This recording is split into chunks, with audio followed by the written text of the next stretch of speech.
Students, welcome to Prep Gems. आज हम general organic chemistry यानी कि जीओ से स्टार्ट करेंगे। जनरली स्टूडेंट्स को ऑर्गेनिक केमिस्ट्री समझ में नहीं आती, या तो उनके सर के ऊपर से निकल जाती है या फिर उनके कॉन्सेप्ट्स बहुत वीक होते हैं। तो आज मैं बिल्कुल बेसिक से ऑर्गेनिक केमिस्ट्री स्टार्ट करने जा रही हूँ। यकीन मानिए, इस सीरीज के एंड होते होते आप खुद कहेंगे कि अब हमें ऑर्गेनिक केमिस्ट्री समझ में आती है। पर उसके लिए आपको वीडियो को पूरा एंड तक देखना होगा और हमारे चैनल को सब्सक्राइब करना तो बिल्कुल मत भूलिएगा। तो स्टार्ट करते हैं। Organic chemistry. ऑर्गेनिक केमिस्ट्री क्या होती है और ऑर्गेनिक केमिस्ट्री में हम क्या पढ़ते हैं? ओके, तो compounds containing carbon hydrogen as main elements, sometimes along with some elements such as SO and X etc. ऐसे कंपाउंड्स जिनमें कार्बन हाइड्रोजन तो मेन एलिमेंट होता है, लेकिन उसके साथ ही साथ उनमें सल्फर, ऑक्सीजन, नाइट्रोजन और हेलोजन ये भी देखने को मिल सकते हैं। ऐसे कंपाउंड्स को हम ऑर्गेनिक कंपाउंड्स बोलते हैं। ओके, पहले ये माना जाता था कि ऑर्गेनिक कंपाउंड्स को सिंथेसाइज नहीं किया जाता, ये नेचुरली प्रोड्यूस होते हैं, ऐसा पहले के जमाने में सोचा जाता था। लेकिन वूलर ने सबसे पहले फर्स्ट ऑर्गेनिक कंपाउंड को आर्टिफिशियली सिंथेसाइज किया था। वूलर ने अमोनियम साइनेट से यूरिया बनाई थी। So urea was the first artificially synthesised organic compound. Ammonium cyanate से यूरिया का फॉर्मेशन किया था वूलर ने। ओके, अब ये देखिए, अगर मैं आपको ये तीन कंपाउंड्स दूं, कार्बन मोनोऑक्साइड, कार्बन डाइऑक्साइड और CCl4, और आपसे पूछूं कि ये बताइए इनमें से कौन सा ऑर्गेनिक है और कौन सा ऑर्गेनिक नहीं है, तो बताइए कार्बन मोनोऑक्साइड ऑर्गेनिक है? नहीं है। CO2 ऑर्गेनिक है? ये भी नहीं है। CCl4 ऑर्गेनिक है कि नहीं है? कैसे डिसाइड करोगे? देखो, ये ऑर्गेनिक होता है, कैसे डिसाइड करेंगे? जो CCl4 है ये कैसे बनता है? मीथेन तो ऑर्गेनिक है। CH4 is organic. Organic compound में जब क्लोरीनेशन कराते हैं तब हमें कि CCl4 मिलता है, carbon tetrachloride, CCl4 plus HCl। तो ये जो CCl4 है, कार्बन टेट्राक्लोराइड, ये एक ऑर्गेनिक कंपाउंड का डेरिवेटिव है। This is a derivative of organic compound. Carbon tetrachloride CCl4 जो कि एक ऑर्गेनिक कंपाउंड का डेरिवेटिव है, इसलिए ये भी ऑर्गेनिक होगा। ओके, तो CCl4 को भी हम ऑर्गेनिक कंपाउंड बोलेंगे। तो अब ऑर्गेनिक कंपाउंड्स की मॉडर्न डेफिनेशन क्या होगी? ऑर्गेनिक कंपाउंड्स की मॉडर्न डेफिनेशन हो गई कंपाउंड्स विच आर हाइड्रोकार्बन। ऐसे कंपाउंड्स जो कि हाइड्रोकार्बन्स हैं या फिर हाइड्रोकार्बन के डेरिवेटिव्स हैं और डेरिवेटिव्स ऑफ हाइड्रोकार्बन, उनको हम ऑर्गेनिक कंपाउंड्स बोलते हैं। अब आप कहेंगे हाइड्रोकार्बन्स क्या होते हैं? हाइड्रोकार्बन्स वो होते हैं जिनमें मेन एलिमेंट के तौर पर कार्बन या हाइड्रोजन प्रेजेंट होता है। ओके, अब इनके डेरिवेटिव्स को भी हम ऑर्गेनिक कंपाउंड्स ही बोलते हैं। अब हाइड्रोकार्बन्स को भी हम सैचुरेटेड हाइड्रोकार्बन्स और अनसैचुरेटेड हाइड्रोकार्बन्स दो पार्ट्स में डिवाइड कर सकते हैं। ओके, तो सैचुरेटेड हाइड्रोकार्बन्स में आते हैं एल्केन्स। वर्ड्स पर ध्यान दीजिए, एल्क प्लस एन्स, ANE। ओके, ऐसे कंपाउंड्स को हम बोलते हैं सैचुरेटेड हाइड्रोकार्बन्स जिनमें कार्बन कार्बन के बीच में सिंगल बॉन्ड प्रेजेंट होता है। यहाँ पे कार्बन कार्बन के बीच में सिंगल बॉन्ड प्रेजेंट है, तो ये होंगे एल्क प्लस एन्स, ANE। ऐसे कंपाउंड्स के आगे हम एन्स लगाते हैं, ANE। इनका जनरल फॉर्मूला होता है CnH2n+2। एल्केन्स का जनरल फॉर्मूला होता है CnH2n+2। ओके, एग्जाम्पल देखिए, CH3 यहाँ पर कार्बन कार्बन के बीच में सिंगल बॉन्ड प्रेजेंट है, इसको हम C2H6 भी लिखते हैं। CH3 के बीच में कार्बन कार्बन के बीच सिंगल बॉन्ड प्रेजेंट है, तो ये एल्केन होगा, मतलब इथेन। ओके, अब यहां पर देखिए अनसैचुरेटेड हाइड्रोकार्बन्स। सैचुरेटेड में तो कार्बन कार्बन के बीच सिंगल बॉन्ड प्रेजेंट होता है, लेकिन अनसैचुरेटेड हाइड्रोकार्बन्स में कार्बन कार्बन के बीच में या तो डबल बॉन्ड होगा या फिर ट्रिपल बॉन्ड होगा। अगर कार्बन कार्बन के बीच में डबल बॉन्ड प्रेजेंट है तो हम बोलेंगे एल्क प्लस ईन्स, एल्कीन्स। एल्कीन्स तब होते हैं जब कार्बन कार्बन के बीच में डबल बॉन्ड होता है और उनका जनरल फॉर्मूला होता है CnH2n। एग्जाम्पल के तौर पर आप देख सकते हैं CH2 डबल बॉन्ड CH2, ये क्या है? इथीन। इथ प्लस इन मतलब डबल बॉन्ड के लिए इन लगाया है मैंने। ओके, अब इधर देखिए, अगर कार्बन कार्बन के बीच में ट्रिपल बॉन्ड प्रेजेंट है तो उसको हम बोलते हैं एल्क प्लस आइन, YNE, एल्काइंस। और इनका जनरल फॉर्मूला होता है, जनरल फॉर्मूला है CnH2n-2। ध्यान रखिए ये क्या है, ये है CnH2n-2। This is CnH2n-2, this is CnH2n and this is CnH2n+2। Okay, अब इसका एग्जाम्पल देखिए, HC triple bond CH। Okay, इसको C2H2 भी बोलते हैं, इथाइन।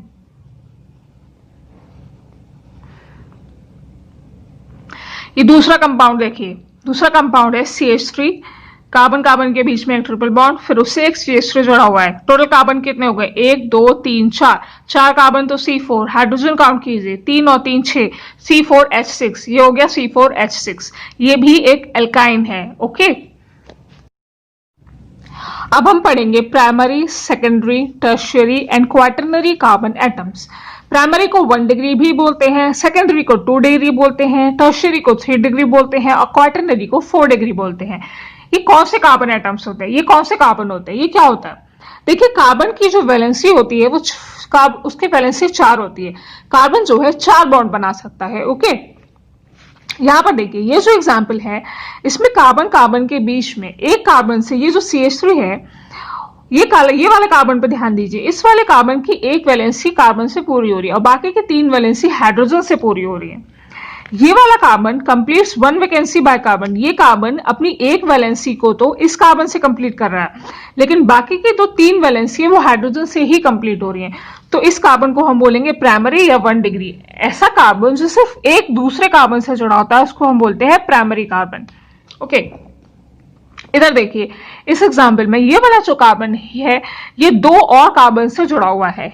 ये वाला कार्बन 2 और कार्बन एटम से जुड़ा हुआ है, attach to 2 other carbon atoms. क्योंकि 2 और कार्बन से एटम से जुड़ा हुआ है तो उसको हम बोलेंगे 2 डिग्री या सेकेंडरी कार्बन एटम। ये वाले को देखिए, इस वाले कार्बन में आप देखेंगे ये सिर्फ एक कार्बन से जुड़ा हुआ है, 3 हाइड्रोजन से, और दूसरा सिर्फ 3 वैलेंसी तो इसकी हाइड्रोजन से पूरी हो रही है और चौथी वैलेंसी कार्बन से पूरी हो रही है। तो ये एटम सिर्फ एक कार्बन एटम और से और जुड़ा हुआ है, तो ये हो गया 1 डिग्री। इस कार्बन से कितने कार्बन जुड़े हुए हैं, इस कार्बन से सिर्फ एक कार्बन जुड़ा हुआ है, तो ये भी 1 डिग्री होगा, 1 डिग्री या प्राइमरी।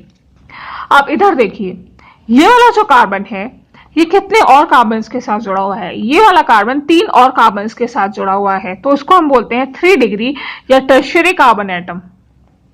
ओके, अब इधर देखिए, ये वाला जो कार्बन है, ये वाला कार्बन ये 4 और कार्बन के साथ जुड़ा हुआ है, 1 2 3 4, ऐसे में हम इसको बोलेंगे क्वाटरनरी और 4 डिग्री कार्बन एटम। ये कहलाएगा क्वाटरनरी, 4 और कार्बन के साथ जुड़ा हुआ है इसलिए इसे बोलेंगे 4 डिग्री या quaternary carbon. Okay, next topic है hybridisation in organic compounds. Okay, सबसे पहले तो ये देखिए कि जो कार्बन है ये 14 ग्रुप में आता है। पीरियोडिक टेबल के अंदर जो 14th ग्रुप होता है उसमें कार्बन आता है। कार्बन का जो एटॉमिक नंबर होता है वो होता है 6, तो उसका इलेक्ट्रॉनिक कॉन्फ़िगरेशन हो गया 1s2 2s2 2p2। इस तरह से इसके पास 4 वैलेंस इलेक्ट्रॉन्स होते हैं, कार्बन के पास 4 वैलेंस इलेक्ट्रॉन होते हैं। ओके, तो इसको अपनी ऑक्टेट कंप्लीट करने के लिए 4 इलेक्ट्रॉन्स की जरूरत और है। It needs 4 more electrons to complete its octet. तो अब ये 4 इलेक्ट्रॉन्स कहां से लाएगा, ये शेयर करेगा, इट शेयर्स 4 इलेक्ट्रॉन्स। 4 इलेक्ट्रॉन्स को शेयर करके ये 4 बॉन्ड बनाएगा। इस तरह से कार्बन 4 बॉन्ड्स बनाता है। आपने पढ़ा होगा कि बॉन्ड्स कितने तरह के होते हैं, बॉन्ड्स होते हैं 2 तरह के, एक होता है आयनिक और कोवेलेंट। मेनली 2 तरह के होते हैं, आयनिक और कोवेलेंट। इसके अलावा कोऑर्डिनेट बॉन्ड्स वगैरह ऐसे से आपने पढ़े होंगे। तो कोवेलेंट बॉन्ड में होती है शेयरिंग और आयनिक बॉन्ड में क्या होता है, आयनिक बॉन्ड में वो दे देता है, तो कोवेलेंट बॉन्ड में होती है शेयरिंग।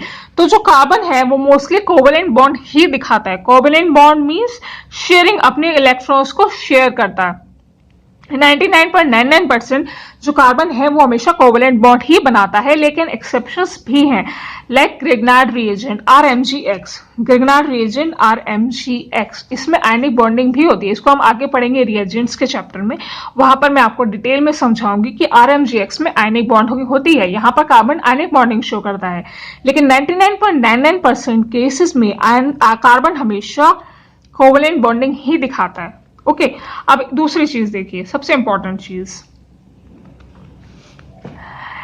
यहाँ पर ये है कार्बन कार्बन सिंगल बॉन्ड, ये है कार्बन कार्बन डबल बॉन्ड और ये है कार्बन कार्बन ट्रिपल बॉन्ड। जो एक सिंगल बॉन्ड में होता है ये सिग्मा बॉन्ड से बनता है, ये वाला जो बॉन्ड है ये सिग्मा बॉन्ड है। ओके, इधर देखिए कार्बन कार्बन डबल बॉन्ड में एक बॉन्ड होता है सिग्मा बॉन्ड और दूसरा बॉन्ड होता है pi bond. Okay, carbon carbon triple bond में ये तीन बॉन्ड से मिलकर बना है, इसमें एक बॉन्ड सिग्मा होगा, बाकी के दो बॉन्ड है वो पाई बॉन्ड्स होंगे। याद रखिए सिंगल बॉन्ड में एक सिग्मा होता है, डबल बॉन्ड में एक सिग्मा एक पाई और ट्रिपल बॉन्ड में एक सिग्मा दो पाई। ओके, अब बारी आती है हाइब्रिडाइजेशन की। तो ऑर्गेनिक कंपाउंड्स में मेनली तीन तरह के हाइब्रिडाइजेशन देखने को मिलते हैं, sp3, sp2 और sp। अब हम कैसे निकालेंगे इसको? निकालने के लिए हम सिर्फ सिग्मा बॉन्ड्स काउंट करेंगे, कार्बन के अंदर हम सिग्मा बॉन्ड्स काउंट करेंगे। ये वाला कार्बन देखिए, ये कार्बन कितने बॉन्ड्स बना रहा है? 4 बॉन्ड्स बना रहा है, 1 2 3 4 और सबके सब सिंगल है, सिंगल बॉन्ड है। तो सिंगल बॉन्ड होता है सिग्मा बॉन्ड, तो ये 4 सिग्मा बॉन्ड बना रहा है। 4 सिग्मा बॉन्ड मतलब sp3, एक हाइब्रिडो ऑर्बिटल हो गई s की और 3 हो गई p की, तो ये हो गई 1 और ये 3, 1 + 3 मिलके 4 बनता है ना, तो 4 सिग्मा बॉन्ड ने sp3 बॉन्ड बना लिया। अब इधर देखो डबल बॉन्ड, ये कार्बन कार्बन के बीच में डबल बॉन्ड है, इस कार्बन से 2 हाइड्रोजन लगे हुए हैं और इधर ये डबल बॉन्ड अटैच्ड है दूसरे कार्बन से। तो सिग्मा बॉन्ड्स कितने हो गए? एक सिग्मा बॉन्ड ये, दूसरा सिग्मा बॉन्ड ये डबल बॉन्ड एक सिग्मा बॉन्ड और एक पाई बॉन्ड से बना होगा, तो इस कार्बन से कितने सिग्मा बॉन्ड हो गए? 1 2 3, 3 सिग्मा बॉन्ड हो गए। तो 3 सिग्मा बॉन्ड्स का मतलब होता है sp2 हाइब्रिडाइजेशन। ओके, अब इस वाले कार्बन पे देखिए इसने कितने सिग्मा बॉन्ड्स बनाए हैं? एक सिग्मा बॉन्ड ये रहा, दूसरा सिग्मा बॉन्ड ये रहा और तीसरा सिग्मा बॉन्ड ये रहा। तो इस वाले कार्बन के भी 3 सिग्मा बॉन्ड्स हो गए, मतलब sp2 हाइब्रिडाइजेशन। ओके, अब इधर देखिए C double bond O double bond O, ये CO2 है, CO2 के बॉन्ड में ये भी एक डबल बॉन्ड ये है, एक डबल बॉन्ड ये है, कार्बन ऑक्सीजन के बीच में डबल बॉन्ड है। तो दो डबल बॉन्ड्स में एक तो सिग्मा बॉन्ड हो गया और एक पाई बॉन्ड हो गया, ऐसे इधर एक सिग्मा बॉन्ड एक पाई बॉन्ड। तो इस कार्बन के लिए, इस वाले कार्बन के लिए टोटल सिग्मा बॉन्ड्स कितने हो गए? 2 सिग्मा बॉन्ड्स हो गए ना, एक ये वाला बॉन्ड एक ये वाला बॉन्ड, 2 सिग्मा बॉन्ड्स हो गए और 2 सिग्मा बॉन्ड मिलकर बनाते हैं sp हाइब्रिडाइजेशन। ऐसे ये देखिए ये वाला कार्बन, इसमें इस वाले कार्बन से कितने सिग्मा बॉन्ड है? एक सिग्मा बॉन्ड ये रहा और एक सिग्मा बॉन्ड ये रहा, तो इस कार्बन ने 2 सिग्मा बॉन्ड बनाए, 2 सिग्मा बॉन्ड का मतलब sp। इस वाले कार्बन ने भी 2 सिग्मा बॉन्ड बनाए, इसका हाइब्रिडाइजेशन भी हो गया sp। अब देखिए यहां पर आपने कार्बन के पास लोन पेयर 99.99% केसेस में कार्बन के पास लोन पेयर नहीं होते, लेकिन कुछ केस ऐसे भी होते हैं जहां पर कार्बन के पास लोन पेयर होते हैं, जैसे कि कार्बीन के पास लोन पेयर होगा CH2, ये लोन पेयर प्रेजेंट है। ऐसे ये डाइक्लोरोकार्बीन, यहां पर भी एक लोन पेयर प्रेजेंट है। तो यहां पर हम सिग्मा बॉन्ड्स कैसे निकालेंगे, हाइब्रिडाइजेशन कैसे निकालेंगे? यहां पर हम हाइब्रिडाइजेशन निकालेंगे sigma bond plus lone pair करके। सिग्मा बॉन्ड्स कितने हो गए? इसमें 2 हाइड्रोजन प्रेजेंट हैं तो 2 सिग्मा बॉन्ड्स हो गए, तो 2 तो सिग्मा बॉन्ड हो गए और एक लोन पेयर हो गया, तो 2 + 1 = 3। 3 का मतलब sp2, एक हाइब्रिड ऑर्बिटल s की और 2 हाइब्रिड ऑर्बिटल p की। ऐसे ही CCl2 में देखिए इसने 2 सिग्मा बॉन्ड बनाए, क्योंकि 2 क्लोरीन अटैच्ड है सिंगल बॉन्ड से, तो 2 सिग्मा बॉन्ड हो गए और लोन पेयर 1 है, 2 + 1 3, 3 का मतलब हो गया sp2 हाइब्रिडाइजेशन। ओके, अब ये चीज देखिए कि कार्बन, कोई भी ऑर्गेनिक कंपाउंड है उसमें कितने कार्बन, जो कार्बन चेन है उसमें कितने एटम्स हैं। तो चेन लेंथ में ये कितने कार्बन एटम्स है, चेन के अंदर कितने कार्बन एटम्स है, ये कॉलम दिखाता है कितने कार्बन एटम्स है, और ये कॉलम दिखाता है वर्ड रूट। अगर कार्बन ऑर्गेनिक कंपाउंड में अगर एक कार्बन प्रेजेंट है, एक कार्बन के लिए हम यूज करते हैं मेथ, वर्ड रूट होता है मेथ। 2 कार्बन के लिए एथ, 3 कार्बन के लिए प्रॉप, 4 कार्बन के लिए ब्यूट, 5 कार्बन के लिए पेंट, 6 कार्बन के लिए हेक्स, 7 कार्बन के लिए हेप्ट, 8 कार्बन एटम्स के लिए ऑक्ट, 9 कार्बन एटम्स के लिए नॉन, 10 कार्बन एटम्स के लिए डेक, 11 कार्बन एटम्स के लिए अनडेक, 12 कार्बन एटम्स के लिए डोडेक। ये वर्ड रूट आपको याद होना चाहिए और मेरे ख्याल में आपको याद होगा, अगर नहीं याद है तो आप कर लीजिएगा। Meth, eth, prop, but, pent, hex, एफ, hept, oct, non, dec, undec, dodec. अब एल्कीन और एल्काइन कैसे डिफाइन करेंगे? अगर एक कार्बन एटम है तो एल्केन होगा मीथेन, दो कार्बन एटम्स के लिए इथेन, इसी में लगाते जाओ, meth plus ane methane, eth plus ane ethane, prop plus ane propane, but plus ane butane. इस तरह से ये पूरी टेबल आप कंप्लीट करेंगे। एल्कीन के लिए देखिए, अगर दो कार्बन की एल्कीन है तो तो हम क्या नाम देंगे, ईथ प्लस इन, ई तो इथीन। तीन कार्बन की एल्कीन है तो प्रोपीन, चार कार्बन के लिए ब्यूटीन। ऐसी एल्काइन के लिए देखिए, इथाइन, प्रोपाइन, ब्यूटाइन। इस तरह से ये टेबल आप खुद कंप्लीट करेंगे। Okay, types of carbon chain. अब ऑर्गेनिक कंपाउंड्स में कितने टाइप की कार्बन चेन देखने को मिलती हैं? दो टाइप की कार्बन चेन देखने को मिलती है, एक होती है स्ट्रेट और दूसरी होती है ब्रांच्ड। स्ट्रेट चेन के लिए हम आगे एन का सिंबल लगाते हैं, लाइक ये ले लो CH3 CH2 CH2 CH2 CH3। कितने कार्बन की है? 1 का 1 2 3 4 5। ये एक 5 कार्बन की स्ट्रेट चेन है। तो हम उसे बोले, क्योंकि 5 कार्बन है तो हम लिखेंगे पेंट, और क्योंकि सिर्फ एल्केन है, इसमें कोई डबल या ट्रिपल बॉन्ड प्रेजेंट नहीं है, सारे बॉन्ड सिंगल हैं, तो हम इसके आगे लगाएंगे एन, पेंटेन। और क्योंकि ये स्ट्रेट चेन है तो हमने इसके आगे एन लगाया है, एन पेंटेन। ओके, आपको समझ में आ गया? अब देखिए ब्रांच्ड चेन के लिए क्या करेंगे। ब्रांच्ड चेन के लिए हम या तो हम आइजो लगाते हैं या फिर नियो लगाते हैं। अब आइजो कब लगाते हैं और नियो कब लगाते हैं? जब सेकंड या सेकंड लास्ट कार्बन एटम के ऊपर एक मिथाइल ग्रुप प्रेजेंट होता है, मिथाइल ग्रुप ऑन सेकंड और सेकंड लास्ट कार्बन एटम। देखो ये एक कार्बन चेन है CH3 CH CH3, इसमें ये जो सेकंड है 1 2 3 स्ट्रेट चेन तो ये है, इसमें से जो सेकंड है, सेकंड कार्बन है, सेकंड कार्बन के ऊपर एक मिथाइल ग्रुप प्रेजेंट है, तो इसको हम आइजो बोलेंगे। टोटल 4 कार्बन एटम्स है इसमें, 1 2 3 4, तो ये हो गया आइजो। 4 कार्बन है इसलिए ब्यूट, और इसमें कोई डबल बॉन्ड या ट्रिपल बॉन्ड प्रेजेंट नहीं है, सारे बॉन्ड सिंगल है, तो एन लगाएंगे, एन। ओके,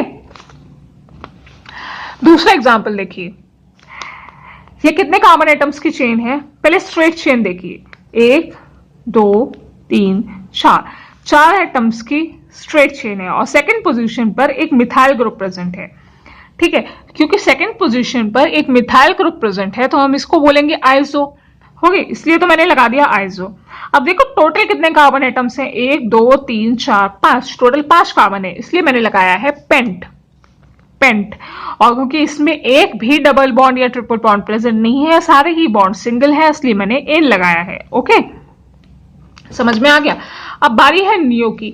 हम नियो कब यूज करते हैं? देखिए, when 2 methyl groups are present at second or second last carbon atom, ये वाली देखिए, इसमें 1 2 3 कार्बन की स्ट्रेट चेन है, उसमें से सेकंड कार्बन के ऊपर 2 मिथाइल ग्रुप प्रेजेंट है। आइजो के केस में सेकंड कार्बन पर, सेकंड या सेकंड लास्ट कार्बन पर एक मिथाइल ग्रुप प्रेजेंट होता है, और नियो के केस में सेकंड या सेकंड लास्ट कार्बन के ऊपर 2 मिथाइल ग्रुप प्रेजेंट होते हैं। क्योंकि इसमें सेकंड कार्बन के ऊपर 2 मिथाइल ग्रुप प्रेजेंट है, इसलिए यहाँ पर नियो लगाया गया है। और टोटल कार्बन काउंट करिए, 1 2 3 4 5, टोटल 5 कार्बन एटम है, इसलिए मैंने पेंट लगाया है, और सारे के सारे सिंगल बॉन्ड्स हैं, इसलिए एन लगाया है। ओके, अब ये एक और एग्जांपल देखिए, CH3 CH2 C CH3 CH3 CH3, इसमें 1 2 3 4, ये 4 कार्बन की स्ट्रेट चेन है। अब इधर से देखिए, ये जो सेकंड लास्ट कार्बन है, ये सेकंड लास्ट कार्बन के ऊपर 2 मिथाइल ग्रुप प्रेजेंट हैं, तो इसमें नियो लग जाएगा, नियो। ओके, टोटल कितने कार्बन है? 1 2 3 4 5 6 कार्बन है, इसलिए हेक्स लगाया है, सारे के सारे सिंगल बॉन्ड है, इसलिए मैंने एन लगाया है। ओके, आपको समझ में आ गया एन, आइजो और नियो के बीच में क्या डिफरेंस होता है? चलिए अब आगे देखते हैं। अब पढ़ेंगे एल्काइल ग्रुप्स। एल्काइल ग्रुप क्या होता है? ये एक एल्केन है, RH, R कुछ भी हो सकता है, R कुछ भी हो सकता है, कितने भी कार्बन एटम्स की चेन हो सकती है। एल्केन है, एल्केन में से अगर मैंने H माइनस कर दूं, एक H हटा दूं, तो बच जाएगा सिर्फ R, और R को बोलते हैं एल्काइल। एग्जाम्पल से देखेंगे तो आपको अच्छे से समझ में आएगा। देखिए ये है CH4, CH4 मतलब मीथेन। अगर मैं इसमें से एक हाइड्रोजन कम कर दूं तो ये क्या रह जाएगा? ये रह जाएगा CH3, और एक कार्बन की एक वैलेंसी अब खाली हो जाएगी। यहाँ पर कार्बन की चारों वैलेंसीज भरी हुई थी, चारों तरफ हाइड्रोजन लगे हुए थे। ओके।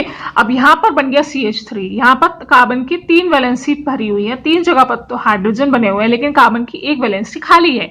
यहाँ पर कोई भी फंक्शनल ग्रुप या कोई भी दूसरा ग्रुप आके जुड़ सकता है। तो ये हो गया अल्काइल ग्रुप या कि मिथाइल ग्रुप। ओके, 1 वैलेंसी इसकी खाली है इसलिए मैंने इसको ऐसे डैश दिखाया है, यहाँ पर कोई भी दूसरा ग्रुप अटैच्ड हो सकता है। ओके, अब ये देखिए methane, ethane, CH3 single bond CH3, ठीक है, ये इथेन है। इसमें से एक हाइड्रोजन अगर मैं कम कर दूं तो क्या बनेगा, CH3 CH2 डैश, ये एक वैकेंसी खाली, एक वैलेंसी खाली है इस कार्बन की। ओके, इसको हम C2H5 भी बोल सकते हैं या फिर इथाइल। ओके, अब इधर देखिए ये है N butane. Okay, CH3 CH2 CH2 CH3, इसमें से अगर मैं एक हाइड्रोजन कम कर दूं तो क्या बनेगा, यहां से मैंने एक हाइड्रोजन कम कर दिया तो यहाँ पर ये बन गया N ब्यूटाइल। क्योंकि ये जो कार्बन है, ये वाला कार्बन, ये सिर्फ एक दूसरे कार्बन एटम्स के साथ जुड़ा हुआ है, इससे एक कार्बन एटम जुड़ा है और 2 हाइड्रोजन एटम से जुड़े हुए हैं। क्योंकि एक ही दूसरे कार्बन एटम से जुड़ा है, ये 1 डिग्री कहलाएगा। ओके, 1 डिग्री या प्राइमरी कार्बन। अब इधर देखिए CH3 CH2 CH3, ये क्या है, N प्रोपेन। अगर मैं इसका ये वाला हाइड्रोजन, इस वाले कार्बन से हाइड्रोजन निकाल दूं, इसका इस कार्बन से एक हाइड्रोजन कम कर दूं, -H इस वाले कार्बन से कर दूं, तो यहां से एक हाइड्रोजन गया तो जो एक वैकेंसी बनी, तो ये वाले कार्बन की एक वैलेंसी अभी खाली, यहाँ पर ग्रुप आके जुड़ सकता है। अब देखो जो ये वाला कार्बन है, ये 2 और कार्बन एटम्स के साथ अटैच्ड है, एक कार्बन एटम ये और एक कार्बन एटम ये। क्योंकि ये 2 और कार्बन एटम से के साथ अटैच्ड है तो हम इसको 2 डिग्री बोलेंगे। तो आइसोप्रोपेन इज 2 डिग्री। ओके, अब इधर देखिए आइसोब्यूटेन। आइसोब्यूटेन में से अगर मुझे एक हाइड्रोजन सब्ट्रैक्ट करना है तो आप ये देखेंगे ये CH3 और ये CH3, ये तीनों तो इक्विवेलेंट है। चाहे इधर से हाइड्रोजन हटा लो, चाहे इधर से हटा लो, चाहे इधर से हटा लो, एक ही बात है। ठीक है, अगर मैंने इस वाले CH3 से एक हाइड्रोजन हटा दिया और ये जो आइसो स्ट्रक्चरल यूनिट है ना, मतलब सेकंड, देखो फर्स्ट, सेकंड और थर्ड, ये जो सेकंड कार्बन एटम है, इस सेकंड कार्बन एटम से एक CH3 जुड़ा हुआ है, एक मिथाइल ग्रुप जुड़ा हुआ है, तो ये क्या हो गया, एक जुड़ा है तो ये हो जाएगा आइसो। टोटल 4 कार्बन एटम है तो ये हो गया ब्यूट, और क्योंकि एल्केन है तो मैंने एन लगाया है, आइसोब्यूटेन। इसमें ये जो है ना, ये आइसो स्ट्रक्चरल यूनिट है, सेकेंड कार्बन पे मिथाइल लगा हुआ है। जब मैं इस वाले कार्बन से हाइड्रोजन हटाऊंगी तो हमारे पास ये बनेगा। इस प्रोडक्ट में भी आप देख सकते हैं, यहां पर भी ये जो आइसो स्ट्रक्चरल यूनिट है ये अभी भी इंटैक्ट है, ये वैसे की वैसे ही है, इसके ऊपर कोई फर्क नहीं पड़ा। जो हाइड्रोजन निकला था वो इस कार्बन एटम से निकला था। ठीक है, अब क्योंकि ये कार्बन सिर्फ एक दूसरे कार्बन एटम से अटैच्ड है तो ये हो जाएगा 1 डिग्री और प्राइमरी कार्बन। ओके, अब आप देखिए आइसोब्यूटेन, इसी में ही अगर मैं, ये भी आइसोब्यूटेन था, ये भी आइसोब्यूटेन है, यहां पर हमने इस वाले कार्बन एटम से हाइड्रोजन हटाया था। अगर मैं इस वाले कार्बन एटम से हाइड्रोजन हटा दूं तो क्या होगा, यहां से हटा के देखें तो ये देखिए ये वाला जो कार्बन है, ये वाला कार्बन, ये 3 दूसरे कार्बन एटम्स के साथ अटैच्ड है। क्योंकि ये 3 दूसरे कार्बन एटम्स के साथ अटैच्ड है तो ये हो जाएगा 3 डिग्री। 3 डिग्री मतलब टर्शियरी। यहां पर 1 डिग्री बना था और यहां पर 3 डिग्री बना है, तो ये इसको हम कहते हैं टर्शियरी। ओके, अब एक और देखिए नियोपेंटेन। ये जो है ये नियोपेंटेन है।